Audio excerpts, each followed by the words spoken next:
It's a real pleasure to be here. I have dreamed कि मेरा selection हो, मुझे चांस मिले बताने का कि मैंने कितनी हेल्प ली है। सर पहले अटेम्प्ट में तो मैंने एग्ज़ाम क्लियर करने के लिए दिया ही नहीं था। I gave it for knowledge. ठीक है। तो क्योंकि मैं इतना रिलैक्स था तो फिल्म्स क्लियर हो गया। सेकेंड अटेम्प्ट तक मुझे थोड़ा ईगो पे बात आई कि यार ऐसे कैसे एग्ज़ाम क्लियर नहीं हो रहा है, क्योंकि I expected to clear mains at least पहली बार में। तो सेकेंड टाइम में फिल्म्स जब फेलियर हुआ तब जाके मेरे को रियलाइज़ हुआ कि exam is not a cup of tea, ऐसे नहीं निकलता exam. First thing I need to do is contact the best people in the coaching industry, और जिसको भी एग्ज़ाम निकालना आता है। I had no contact whatsoever with the people who have cleared the examination. I reached out to a lot of faculties, a lot of coaching mentors. No one replied but Anupam sir. क्योंकि उनको लगा ही नहीं इस बच्चे का exam निकलेगा। जैसे ही मैं बोलता था सर फैशन बैकग्राउंड है, वो बोलते थे कि ज्वाइन करो तब हम आपसे बात करेंगे। Anupam sir surprisingly reciprocated so well कि मुझे लगा कि एक सपोर्टिंग हैंड है। तो एक अनसर्टेनिटी मेरी उधर से चली गई थी। व्हेन आई डिसाइडेड कि मुझे एग्ज़ाम देना है, the only thing that was missing was GS3, क्योंकि कोई भी कोचिंग ढंग से नहीं पढ़ा रही थी वो उस समय। वो मैंने अनुपम सर का कोर्स ले लिया। मैं पहले वही बच्चा था जो नोट्स बार बार बनाता था, घर से प्रेप करके दिल्ली आता था, आपके साथ अनुपम सर के साथ इंटरव्यू डिस्कशन करता था। डेली 2-2 3-3 घंटे हम लोग बैठते थे, सारे टॉपिक डिस्कस करते थे, और जस्ट 1-2 दिन के गैप के बाद इंटरव्यू देने चले आए। इस बार पहले से कोचिंग ले लूँगा, मेंटर लूँगा इस बार पहले से। हाँ, 1.5 साल बिना मेंटर के एग्ज़ाम दिया। Coaching definitely cost some money, everything is available for free. Anupam sir ने तो मुझे 2-3 महीने बिना फीस के गाइड कराया, क्योंकि he did not open up an institute when I was in talks. Reach out करेंगे लोगों को तो हेल्प मिलेगी। The only goal sir I think should be, अपनी फील्ड में you should be the best, and the best मतलब top. Job करने के लिए जॉब नहीं करनी चाहिए। बिल्कुल।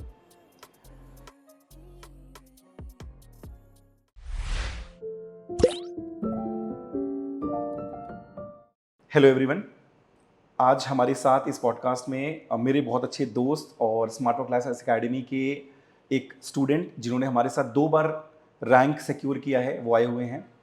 अभी 2023 एग्जामिनेशन में उन्होंने 232 रैंक सिक्योर की थी और उन्हें IPS सर्विस मिली है, और उनको IPS के अंदर उनको अपना होम कार्डर मध्य प्रदेश मिला है। So today we are going to talk about preparation and his journey, and I would also be asking certain questions regarding the preparation for students from Arnav.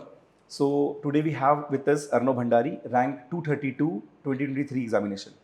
Hello Arnav, welcome to the podcast. Hi sir, it's a real pleasure to be here. I have dreamed कि मेरा selection हो कभी, not exactly dreamed but I have manifested this कि selection हो और मुझे chance मिले बताने का कि मैंने कितनी हेल्प ली है। बहुत अच्छा लगा आप आए अर्नव। चलो अब मैं आपसे पहले क्वेश्चन से स्टार्ट करता हूँ। सबसे पहला क्वेश्चन जो आपसे मैं ये पूछना चाहूँगा वो ये है कि आप की प्रिपरेशन की जर्नी स्टार्ट कैसे हुई? सर चांस बोल सकते हैं उसको, किस्मत है, चांस है, वॉट एवर। तो आई ग्रेजुएटेड इन 2019, 2019 के मार्च अप्रैल में ग्रेजुएट हुआ। फिर फैमिली बिजनेस करा। तो बाय कोइंसिडेंस एक एक्सीडेंट हुआ था मेरा।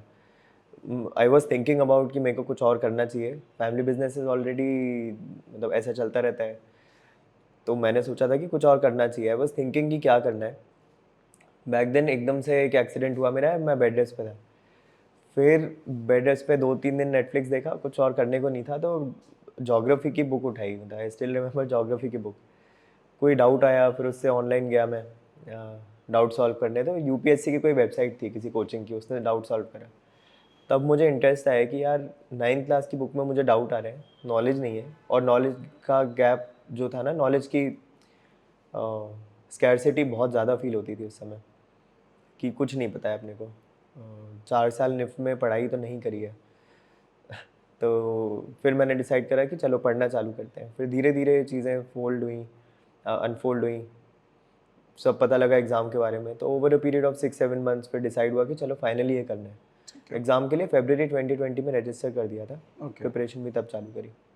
तो आप निफ्ट से ग्रेजुएट है, राइट? NIFT, यस। और काफ़ी डिफरेंट फील्ड है civil service in comparison to NIFT में जो आपका इन्वायरमेंट हुआ करता है। हाँ, यस, तो वेरी डिफरेंट। कोई सीनियर ऐसा जो निफ्ट से ऑलरेडी हो, जो सर्विस में है? क्योंकि मुझे ऐसा लगता है कि मैं आप ही को जानता हूँ जो निफ्ट से क्वालिफाई किया, इसके अलावा मैं किसी को नहीं जानता, और मेरे पास बहुत ज़्यादा बच्चे हैं भी नहीं ऐसे। तो मतलब आप उन लोगों के लिए बिल्कुल एक अलग तरीके की फील्ड में गए हैं, राइट? हाँ, तो उसके बारे में एक बार बताएं। सर ये मुझे भी लगता था मैं अकेला हूँ, but after I got selected मैंने रीच आउट करा सब लोगों को, तो इट टर्न्ड आउट कि 3 लोग पहले ही निकाल चुके हैं पेपर। ओके तो one ma'am is IPS, one sir is in the Indian revenue service and one sir is in the Indian foreign service. Okay. Doing brilliant, बहुत अच्छा कर रहे हैं जितना मैंने उनके बारे में पढ़ा है। तो जो ये निफ्ट में जो बेसिकली आप लोग की जो जिस तरीके से आप लोग को जो स्किल्स दी जाती हैं, उस स्किल्स का तो काम आपके सिविल सर्विस के प्रिपरेशन में बिल्कुल नहीं रहता, राइट? तो वो जो पूरा आप अपने आप को एंगेज करते हो बिल्कुल डिफरेंट प्लेटफॉर्म पे, उन सब चीज़ों में अपने आप को अपने कैसे लाया, घर वालों का सपोर्ट कितना था, और किस तरीके से आप जो इनिशियल फेलियर्स थे आपने उसको कैसे टैकल किया? सर, तो पहला क्वेश्चन कि कैसे पाथ चेंज करें, एसेंशियली वही फिगर आउट करना बहुत इम्पोर्टेंट था और बहुत डिफ़िकल्ट था, क्योंकि निफ्ट के बाद फ्रैंकली स्पीकिंग मुझे रियल वर्ल्ड्स, मतलब actually how things work in the government and all of that मुझे बिल्कुल आइडिया नहीं था। डिज़ाइन एक कम्प्लीटली डिफरेंट फील्ड है और ये एक कम्प्लीटली डिफरेंट फील्ड है। बिल्कुल। बट बाय कोइंसिडेंस, क्योंकि मैंने NCERT पढ़ना चालू करी थी जस्ट आउट ऑफ इंटरेस्ट, तो चीज़ें थोड़ी थोड़ी क्लियर होने लगी कि चलो ठीक है, theoretically this is what happens. फिर फैमिली की तरफ से सर ऐसा कुछ मैंने बताया नहीं था पापा मम्मी को कि मैं भर कर रहा हूँ। उनको तब शायद पता लगा जब मैंने फॉर्म भरा था। और फिर उनके पास शायद OTP गया पेमेंट का, तब फॉर्म में 100 रुपये का पेमेंट होता है, तो वो पापा के कार्ड से करा था। तो उनके पास OTP गया, तब उनको पता लगा कि बच्चा कुछ ऐसा सोच रहा है, लेकिन उनने कुछ नो रिएक्शन व्हाट्सएवर, क्योंकि मुझे लगता है कि उनने एक्सपेक्ट नहीं करा होगा कि ये टिक जाएगा इस फील्ड में। I don't know why, but उनने सपोर्ट भी बहुत करा। उनने बोला जो तुम्हें करना है तुम करो, we'll support you. But back of the mind मुझे नहीं लगता कि उनको लगता होगा कि एग्ज़ाम निकाल लेगा, क्योंकि मुझे खुद ही को नहीं लगता था कि एग्ज़ाम निकल जाएगा। सपोर्ट उनका, पापा मम्मी का इस बारे में बहुत ज़्यादा रहा है कि बच्चा जो भी करे उसको फ्रीडम होनी चाहिए, मतलब उसको पुल बैक नहीं लगना चाहिए कि मतलब लैक ऑफ रिसोर्सेज की वजह से मैं अपना पाथ परस्यू नहीं कर पा रहा हूँ। तो मैंने बोला कि ये कोचिंग ज्वाइन करनी है, ये सेल्फ स्टडी करनी है। इनफैक्ट इस हद तक कि मैं अपने रूम में नहीं आने देता था किसी को, ओके। क्योंकि मुझे डिस्टर्बेंस बहुत इजीली हो जाता है, माइंड बहुत डिस्ट्रैक्ट हो जाता है। तो उस पॉइंट तक भी उनने सपोर्ट करा कि ठीक है, तुम्हारे रूम तक किसी को भी नहीं आने देंगे। Very big. और एक और चीज़ जो मैं पूछना चाहूँगा आपसे, वो कि इनिशियल जब आप अटेम्प्ट्स दे रहे थे, राइट, आपने फर्स्ट अटेम्प्ट में मेंस लिखा, फिर आप एक बार प्रीलिम्स भी फ्लंक किए, फिर अगली बार आपका सिलेक्शन हुआ जो फर्स्ट टाइम सिलेक्शन हुआ। मैं लोगों को बता देना चाहता हूँ कि अर्नव ने 2 बार सिलेक्शन लिया है। एक बार 22 के एग्ज़ाम में जब उनको रिजर्व लिस्ट में इंडियन रेलवे मैनेजमेंट सर्विस मिली, और फिर 2023 के एग्ज़ाम में जब उनको IPS मिला। तो जब इनिशियल आपकी 20 से लेकर 22 का पीरियड था, जब चीज़ें क्लियर नहीं थी, तो उस वक्त कैसे अपने आप को मोटिवेट किया आपने? सर, पहले अटेम्प्ट में तो मैंने एग्ज़ाम क्लियर करने के लिए दिया ही नहीं था। I gave it for knowledge. ठीक है। तो क्योंकि मैं इतना रिलैक्स था तो प्रीलिम्स क्लियर हो गया। सेकेंड अटेम्प्ट तक मुझे थोड़ा ईगो पे बात आई कि यार ऐसे कैसे एग्ज़ाम क्लियर नहीं हो रहा है, क्योंकि I expected to clear mains at least पहली बार में। तो सेकेंड टाइम में प्रीलिम्स जब फेलियर हुआ, तब जाके मेरे को रियलाइज़ हुआ कि exam is not a cup of tea, ऐसे नहीं निकलता एग्ज़ाम। तो आपका क्वेश्चन ये था कि कैसे अनसर्टेनिटी से डील करा। जब सर मैंने ये डिसाइड करा कि थर्ड अटेम्प्ट में मैंने एक्चुअली डिसाइड करा कि चलो ठीक है, now is the time to get serious और now is the time to choose career path. ऐसे खेल नहीं सकते हो आप अपने लाइफ के साथ। तब मैंने सोचा कि first thing I need to do is contact the best people in the coaching industry, और जिसको भी एग्ज़ाम निकालना आता है। I had no contact whatsoever with the people who have cleared the examination. I reached out to a lot of faculties, a lot of coaching mentors. No one replied but Anupam sir. क्योंकि उनको लगा ही नहीं इस बच्चे का exam निकलेगा। जैसे ही मैं बोलता था सर फैशन बैकग्राउंड है, वो बोलते थे कि ज्वाइन करो तब हम आपसे बात करेंगे। Anupam sir surprisingly reciprocated so well कि मुझे लगा कि एक सपोर्टिंग हैंड है। तो एक अनसर्टेनिटी मेरी उधर से चली गई थी कि चलो at least I have someone to call. Second thing is that when I decided कि मुझे एग्ज़ाम देना है, तब मैंने सोचा कि ऑल इन जाना है, मतलब इधर गो ऑल इन और गो ऑल आउट, बीच में नहीं चलेगा। उसके बाद अनसर्टेनिटी सर किस चीज़ से फील होती है, जब आप अपनी प्रिपरेशन 100% नहीं करते हो, ठीक है। उससे अनसर्टेनिटी और एंग्जाइटी फील होती है। आई जस्ट मेड श्योर कि कुछ भी करना है, मेरे को टाइम वेस्ट नहीं करना है। फिर नहीं निकला एग्ज़ाम, फिर देखेंगे, क्योंकि आई नो कि इतनी कैपेसिटी है कि कुछ ना कुछ तो कर लेंगे लाइफ में। I will never be unemployed, this I always knew. या फिर I will never do, I will at least utilise my potential to some level. तो मुझे बस ये था कि मुझे 100% एफर्ट देना है, उसके बाद जो होगा वो एग्ज़ाम के बाद देखेंगे। तो मैं हमेशा जो खुद को बोलता था वही बोलता था कि 5 महीने अनसर्टेनिटी झेल लो, प्रीलिम्स के 2 महीने पहले से और मेंस के आखिरी दिन तक, उसके बाद सारी अनसर्टेनिटी झेल लेंगे। ठीक है। बस तो ये बस खुद से बात करता था और अपने आप फिर चीज़ें फिगर आउट हो जाती थी। और मेजॉरिटी ऑफ प्रिपरेशन जो आपने की है वो भी आपने अपने घर से की है, होम टाउन जो कि भोपाल है आपका, राइट? तो कभी ऐसा नहीं फील हुआ कि आप कुछ मिस आउट कर रहे हैं कि not being in Rajendra Nagar और let's say not being in Delhi? तो उस चीज़ को कैसे हैंडल किया आपने? फोमो बहुत होता था सर, क्योंकि मुझे लगता था बच्चे पता नहीं क्या पढ़ते होंगे यहाँ रह के। बिल्कुल। तो मैंने एक बार क्या करा, अनुपम सर से बात करी, यही मैंने सेम चीज़ अनुपम सर से पूछी कि सर क्या करना चाहिए, इतना फोमो हो रहा है। तो उन्होंने बोला कि एक बार मटेरियल पढ़ के देख ले बाकी बच्चे क्या पढ़ रहे हैं। तो मैंने सारी मेजर कोचिंग के सारे मटेरियल ऑनलाइन मंगा लिए। ठीक है। मैंने सब पढ़ लिया सब ऐसे फ्लिप थ्रू करके देख लिया। Then I knew, even written hand written materials भी मंगवाए, प्रिंटेड मटेरियल्स भी मंगवाए कि कुछ भी वो नहीं लगे, ठीक है। गैप नहीं रहे मेरी प्रेप में। जब मैंने सब कुछ गो थ्रू करा तब मुझे ये कॉन्फिडेंस मिला कि चलो कुछ छूटा नहीं है। ठीक the only thing that was missing was GS3, क्योंकि कोई भी कोचिंग ढंग से नहीं पढ़ा रही थी वो उस समय। वो मैंने अनुपम सर का कोर्स ले लिया। ओके। तो जो लोग घर से प्रिपरेशन करना चाहते हैं खासकर, क्योंकि दो तीन चीज़ें हैं, एक तो दिल्ली बहुत कॉस्टली है, दूसरा बहुत सारे बच्चे जो होते हैं दिल्ली मतलब basically majorly south of India, वहाँ के बच्चे इतना कंफर्टेबल फील नहीं करते क्योंकि दोनों चीज़ों का एक्सट्रीम है यहाँ पे।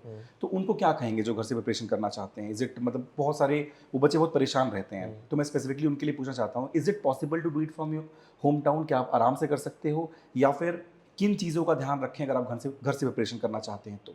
Sir, to me personally, I'll go to the extent to say कि it is better if you prepare from home. Okay.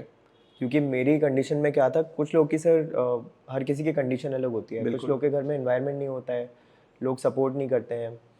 Even physical limitations of घर कुछ ऐसे बना होता है कि घर में कुछ भी एक्टिविटी हो आपको रूम में डिस्टर्बेंस होता है। If those are the cases with you, फिर तो then you should come to Delhi, frankly speaking. अगर वैसा केस नहीं है और घर में पढ़ाई हो जाती है, then I would prefer for everyone to stay at home and study, because I have been a huge beneficiary of staying at home. सुबह 5:30 पे 6 बजे उठता था, पढ़ने बैठता था और रात को 12 बजे सोता था। ओके। बीच में जो करता था, मतलब mummy used to help me with everything. Papa को बाहर के काम बोल देता था, पापा पेन ले आओ, उस तरीके के काम भी। टाइम वेस्ट ही नहीं हुआ मेरा घर पे। कितना एक्स्ट्रा टाइम डाला है मैंने, क्योंकि मेरे पास लेगेसी गैप था ना, जो मुझे कवर करना है। बच्चों को बेसिक कॉन्सेप्ट क्लियर होता है, मुझे पता ही नहीं था। तो वो गैप कवर करने के लिए मेरा घर पे रहना वाज वेरी इंपॉर्टेंट। ओके। और now with everyone providing online support, good level of online support, I think Anupam sir से भी मैं मिला अपनी 3rd ईयर ऑफ प्रेप में फिजिकली, जब मैं इंटरव्यू प्रेप करने आया। उसके पहले तो ऑनलाइन ही बात होती थी और मुझे कभी कमी फील नहीं हुई। राइट से कि घर बैठ के करो, बढ़िया करो, हो जाएगा। ठीक है। और सबसे ज़्यादा इम्पॉर्टेंट जब प्रिपरेशन जर्नी में आप रहते हो तो मुझे लगता है कि more than prelims it's mains which is more important, right? क्योंकि वही मेक और ब्रेक है, उसके मार्क्स भी काउंट होते हैं। तो मेंस की जो टेस्ट सीरीज होती है, बेसिकली मुझे ऐसा लगता है कि मेंस की टेस्ट सीरीज आपने भी काफ़ी लिखी, सारी की सारी आपकी तो कॉपीज हम लोगों ने देखी। इसमें कुछ चीज़ें जो आप बच्चों को बता पाएंगे, खासकर अभी जब आपके पास नवंबर दिसंबर 2 महीने बचे हुए हैं, फिर आप प्रीलिम्स स्टार्ट करते हो, तो किस तरीके से मेंस को हैंडल करें? क्योंकि अभी बच्चे क्या करेंगे कि वो इस टाइम को मेजरली वेस्ट करते हैं और जनवरी से सब पढ़ना शुरू करते हैं। तो आप बैक टू बैक आपने इंटरव्यूज़ दिए हैं, हर साल दिए हैं लगभग, आपने 22 में दिए, 23 में दिए, 24 में दिए, किस तरीके से आप उस चीज़ को हैंडल करते थे? So the ideal path would be कि प्रीलिम से पहले be mains ready. Yes, this is the ideal thing, जो मैं नहीं कर पाया, इसलिए शायद मुझे एक्स्ट्रा अटेम्प्ट लगे। If I were to do first, I tell you मैंने क्या करा। तो मेरे पास एक ही अटेम्प्ट में टाइम था जब मैंने प्रीलिम्स फेल करा। उस अटेम्प्ट में मैंने सोशियो की टेस्ट सीरीज़ करी थी जो 2 महीने मेरे पास थे, और उसके अलावा मैंने मेंस के कुछ आंसर राइटिंग करी थी। अनुपम सर को GS3 के आंसर लिख के दिखाता था। दैट्स ऑल आई डिड, क्योंकि मेरे पास उतना ही टाइम था। और the major answer writing I did between pre and mains, which was very less, क्योंकि मेरे पास टाइम हमेशा कम रहता था। प्रीलिम्स नहीं रुकने का drawback is that you never get time to improve your means. improve your means. The ideal path, which I would prefer for me to have even if I were to give the exam again, complete your syllabus till October, November. Mains की test series both coaching, both optional and GS की करो जनवरी फरवरी तक। ठीक है। Then shift to prelims for 3 months. Prelims में PYQ करो और एक कोचिंग की टेस्ट सीरीज करो। डू अ कोचिंग की test series that has good questions. Major institutes के questions are designed as such कि आपका प्रीलिम्स का एप्टीट्यूड बिगड़ जाता है। बिल्कुल। And I have been a personal sufferer of that, तो आई कैन सर्टिफाई। जब ये हो जाएगी 3 महीने प्रीलिम्स निकल जाए, अगले दिन से मेंस पे शिफ्ट करना है, and as soon as you shift for mains answer writing चालू करो। ठीक है। That is the ideal path that I would suggest. But एक बहुत मेजर इशू ये होता है कि बच्चे जो होते हैं वो आंसर राइटिंग बहुत ज़्यादा डिले करते हैं, वो परफेक्शन चाहते हैं, वो अपने नोट्स बनाते हैं, फिर से नोट्स बनाते हैं, इन टॉपर के नोट्स को ऐड करते हैं, उसके अलावा बहुत सारी बेसिक बुक्स की नोट्स उसमें से ऐड करते हैं। तो ये जो चीज़ें हैं वो अल्टीमेटली जब उनसे पूछो कि आप ये क्यों कर रहे हैं, तो they say that they are doing this because they want to write a perfect answer. हाँ, तो और ये एक चीज़ है जो मैं और आप बहुत क्लियरली इस बात को जानते हैं कि there is nothing called as perfection, right. तो ऐसे बच्चों के लिए जो आंसर राइटिंग में डिले कर रहे हैं, even after reading the topics, having a notes of, उनको किस तरीके से आप बताएंगे कि आंसर राइटिंग की इंपॉर्टेंस क्या है? सर, तो having been on both sides of the table, मैं पहले वही बच्चा था जो नोट्स बार बार बनाता था और आंसर राइटिंग परफेक्ट आंसर के पीछे भागता था। There is no such thing as perfect answer. Anudeep Durishetty जो रैंक 1 2017 में थे, अनुदीप सर सेड कि he gave a perfect example. I think Stanford did a study of dividing people into two teams. One had to make the same pot over and over again, and the other team had to design one perfect pot. Very surprisingly, the team which had been given the task to design to make hundreds of pots came with the design that was perfect at the end. बार बार करने से ही चीज़ें perfect cover होती हैं। आएगा। तो this I realise very late in study. I तो से sir कि बेसिक जैसे ही प्रेप हो जाए वैसे ही आंसर लिखना चालू कर दो। Don't shy away, but with that improve with every answer. तो ये हम लोग करते थे, आपको याद होगा, 5 आंसर लिख के मैं आपको भेजता था, आप बताते थे क्या इंप्रूव करना है। I used to note it down, अपने नोट्स में ऐड करता था, वही चीज़ फिर से पढ़ के वापस करता था। सिलेक्शन अटेम्प्ट में यही करा मैंने, और जब सिलेक्ट नहीं हुआ तब मैंने आंसर नहीं लिखे थे इतने। ठीक है, मतलब एक एक चीज़ तो बहुत ही क्लियर हो गई कि it's better to learn through more amount of answer writing, right. Yes, ठीक है। perfect. और एक चीज़ और आपके साथ देखी हमने, क्योंकि basically I I have been with you in all of your interviews, right, Yes. And you have consistently increase your marks in your interview, right. वो क्या चीज़ें थी जिसने आपको पहले अटेम्प्ट में, आपके पहले इंटरव्यू में रोका जब आप रिजर्व लिस्ट में गए, और क्या आपने इंप्रूव किया कि आपके स्कोर्स 30-40 मार्क्स इंप्रूव हुए? सर, सो इंटरव्यू में I have been a sufferer of low interview marks. जब when I got into IRMS I scored 160 in the interview, और वो ऐसे नंबर थे कि 800 रिटन में आए थे। I could have been in the same service and same cadre उस साल भी, अगर मैं इंटरव्यू पे ध्यान देता। तो first thing is sir, practice करना है इंटरव्यू की।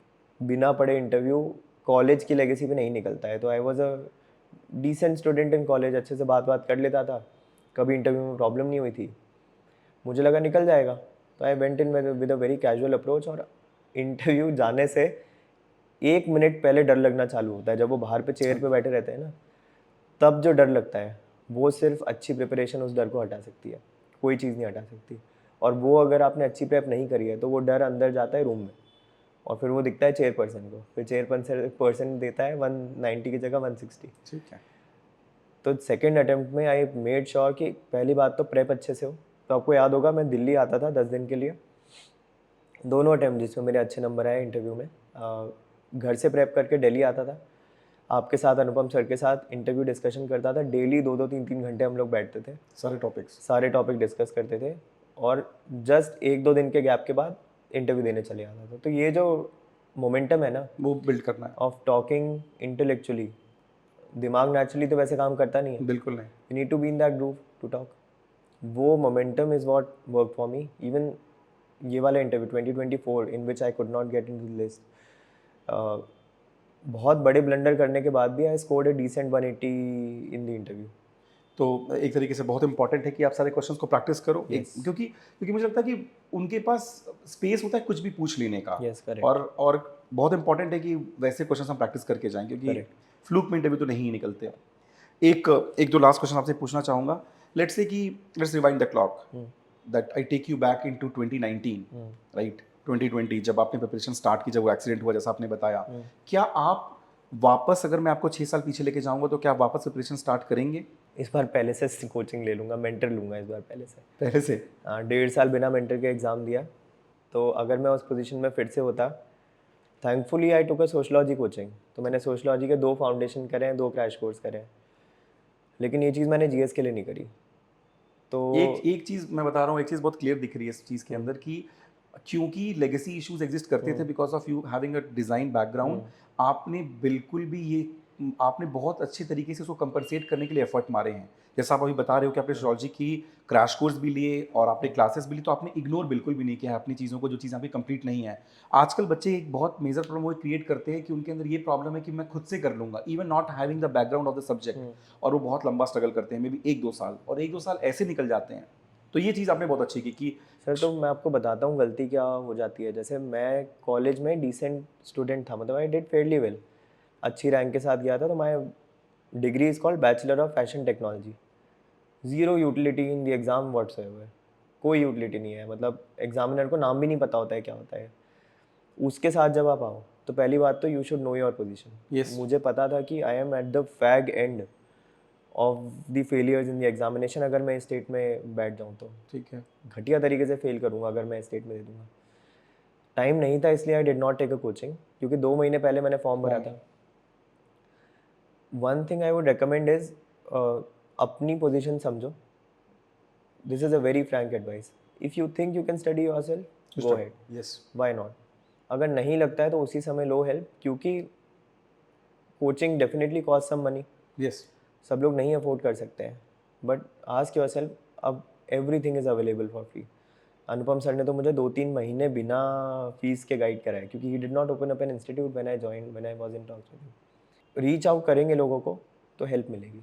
एक और चीज़ आपने बड़ी क्लियरली बोली थी, मुझे बताई थी आपने कि you have to be shameless while you are asking questions to people, right? बेशरम होना पड़ता है सर।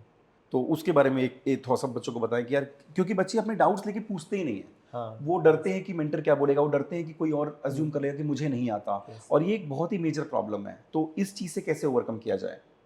सर कुछ नहीं, मतलब यू शुड नो कि आपकी कॉस्ट क्या है of not asking the doubt. तो अपॉर्चुनिटी कॉस्ट इतनी ज़्यादा है इस एग्ज़ाम में। पहली बात तो अगर सही डायरेक्शन नहीं गया तो 1 साल चला गया। हो सकता है आपने डाउट सॉल्व नहीं करा और वही 2 नंबर से आपका कैडर छूट जाए, आपकी सर्विस छूट जाए, कुछ भी छूट जाए। अगर आपको पता है कि मतलब आई न्यू मेरे कॉन्सेप्ट क्लियर नहीं है, तो प्रणय सर, जो मैंने 2 फाउंडेशन करे हैं, तो first foundation was with Pranay sir optional में। तो प्रणय सर ने बोला था कि बेटा आपसे मैंने इतनी बात कर ली है जितनी मैंने अपनी वाइफ से नहीं करी है। बिल्कुल। तो ये जो चीज़ हुई ना, मेरे को उस समय हिट करा कि यार कुछ ज़्यादा ही बात कर ली, मतलब इतना भी बेशर्म नहीं होना चाहिए। But after getting selected, when I look back, I thought कि मेरे दिमाग में आया ही नहीं कि सर क्या कर रहे होंगे। बिल्कुल। मुझे बस ये लगा मेरा डाउट आज सॉल्व होना है, उससे पहले मैं सोऊंगा नहीं। अनुपम सर के साथ भी ये करा, आपके साथ भी ये करा, GS4 में पीयूष सर के साथ भी ये करा। तो यही है सर, मतलब डाउट सॉल्व करना है तो करना है। बिल्कुल नहीं, There's no ये other- अच्छी बात भी है। ये क्यूरियोसिटी बहुत इंपॉर्टेंट है, क्योंकि आजकल बच्चे बहुत सेटिस्फाई बहुत जल्दी हो जाते हैं। दे डोंट आस्क क्वेश्चंस, उनको लगता है कि बाकी लोग क्या बोलेंगे, बाकी बच्चे क्या सोचेंगे कि उनको नहीं आता। तो इससे आपने ओवरकम करके एक लास्ट क्वेश्चन पूछना चाहूँगा मैं आपसे कि यू ऑलरेडी IPS हैं, आप अपने होम कलर के IPS हैं, राइट? क्या ये पूरा एग्जामिनेशन वर्थ इट है? क्योंकि आप अब उस साइड है टेबल के, तो आप बेटर बता सकते हैं। जो बच्चे अभी स्टार्ट करना चाहते हैं, जिन बच्चों में डाउट है whether I should be choosing this as a career, civil service as a career और नॉट, इज इट राइट, जिसे बोलते हैं डिसीजन वो ले रहे हैं? सर बहुत डिफिकल्ट क्वेश्चन है सर ये, बिकॉज मेरी सर्विस अभी चालू नहीं हुई है। I only met with seniors. मैं 2 आंसर दूंगा सर। वन इज़, क्या अभी की स्टेटस में मैं खुश हूँ अभी की स्टेट में? तो आई एम वेरी हैप्पी, क्योंकि ठीक। मेरी मेहनत का मुझे आउटकम मिला। ठीक है। और after getting selected I realise कि मेरिट समवॉट वर्क्स। यस। मेहनत का आउटकम मिलता है, बहुत खुशी होती है। One is that. उसके साथ ही साथ आई थिंक कि मेरे लिए this is a right service. मतलब आई नेवर फेल्ट कि डिज़ाइनिंग में या फैशन टेक्नोलॉजी में फील्ड जो अर्लियर था, या बिजनेस में, मैंने बिजनेस भी करा 1 साल, कभी कनेक्ट फील नहीं हुआ। बट नाउ अंदर से ऐसा लगता है कि चलो ठीक है, at least I am in the right field. काम करने का मन करता है ऐसा कि आई एम लुकिंग फॉरवर्ड कि मुझे कुछ करना है। तो for me this is the right thing. मैंने 4 साल लगाए लेकिन मुझे उसका आउटकम मिला। ठीक है। Second part of the answer, क्या सब लोग के लिए ठीक है? आई सिंसियरली थिंक कि सब लोग के लिए नहीं है। मतलब even it might turn out कि मेरे लिए भी ये राइट डिसीजन नहीं था। इट्स जस्ट दैट कि मैंने डिसाइड करा कि I would rather not have the pain of regret. क्योंकि एग्ज़ाम में एज लिमिट है ना, 32 के बाद आप नहीं कर सकते। अदर पाथ तो मैं 32 के बाद भी ले सकता हूँ। तो if you have figured out कि किस में खुशी मिल रही है, क्या काम करने में मिल रही है, well and good, go ahead with that. Why not? Okay The only goal, sir, I think should be अपनी फील्ड में you should be the best, and the best मतलब top. There is no compromise on that. Job करने के लिए job नहीं करनी चाहिए. बिल्कुल. तो फिर अर्नव अब तो आप ट्रेनिंग पे जाएंगे राइट? आपकी sir, ट्रेनिंग स्टार्ट training होगी में, yes. और ट्रेनिंग मतलब हम स्मार्ट आउट लैब्स की तरफ से आपको हम कॉन्ग्रेचुलेट करते हैं रैंक सिक्योर करने के लिए और आपकी ट्रेनिंग के लिए ऑल द वेरी बेस्ट. बहुत अच्छा लगा आप आए और Thank you, sir. आपकी जो बाकी वीडियोस हैं वो भी ऑलरेडी चैनल पे ऑलरेडी एग्जिस्ट करती हैं, खासकर सोशोलॉजी वाली की हाउ टू अप्रोच सोशोलॉजी, वो आपने बच्चों की काफ़ी हेल्प भी की है इसमें. तो मैं प्रिस्क्राइब करता हूँ सभी को कि एक बार जब भी वो सोशोलॉजी स्टार्ट कर रहे हैं तो उन वीडियोज़ को देखें. मैं आपको Sir, one thing I'd like to add is the reason why I'm doing this podcast. So मेरे कोचिंग में बहुत सारी कोचिंग की मैंने शेमलेस ही हेल्प की है, जैसे मैंने बता ही दिया. जी जब मेरा सिलेक्शन नहीं हुआ था तभी मैंने डिसाइड कर लिया था, क्योंकि मैंने इतनी हेल्प ली है. मतलब I have went ahead and ask for help beyond जो फीस की लिमिट होती है ना, जो भी हम लोग पे करते हैं, उससे ज़्यादा मैंने हेल्प लिया. तो मैंने तभी सोच लिया था कि अगर मैं सिलेक्ट हुआ I would open heartedly admit कि मैंने यहाँ यहाँ इतनी जगह हेल्प ली है. And that is why I have tried to pay back कि अकेडमी का रीच आउट हो बच्चों पे, कि academy has the one who has supported me. नहीं नहीं बहुत बहुत थैंक यू. ऐसे मतलब जिस तरीके से आपने भी रेसिप्रोकेट किया हमेशा से, मतलब चाहे वो पहला आपका सिलेक्शन हो, सेकंड सिलेक्शन हो, आप आते हैं हमेशा, आप गाइड भी करते हैं बच्चों को, आप भी फ्री ऑफ कॉस्ट ही गाइड करते हैं हमारी साइड से, तो that is something that we always appreciate. और बहुत अच्छा लगा आपसे बात करके राइट. Thank और मैं एक बार और बात करना चाहूँगा आपसे, जब आपकी ब्लॉक लीव होगी आपकी ट्रेनिंग में, तो एक बार Definitely, ट्रेनिंग एक्सपीरियंस को खासकर, क्योंकि ऐसा है कि एनपीए के एक्सपीरियंस को लोग जानना चाहेंगे क्योंकि बहुत सुना है बच्चों ने उसके बारे में और मोटिवेट भी काफ़ी होते हैं. हाँ. तो मैं कोशिश करूंगा, हो सकता है मैं एनपी आके एक छोटा सा आपके साथ एक वॉक करते हुए एक रिकॉर्डिंग लूँ, या मे बी मैं आपको यहाँ पे बुला लूँ जब भी आप फ्री रहे तो. Service rules allow then why not. बिल्कुल बिल्कुल sir, thank you very much Arnav to come.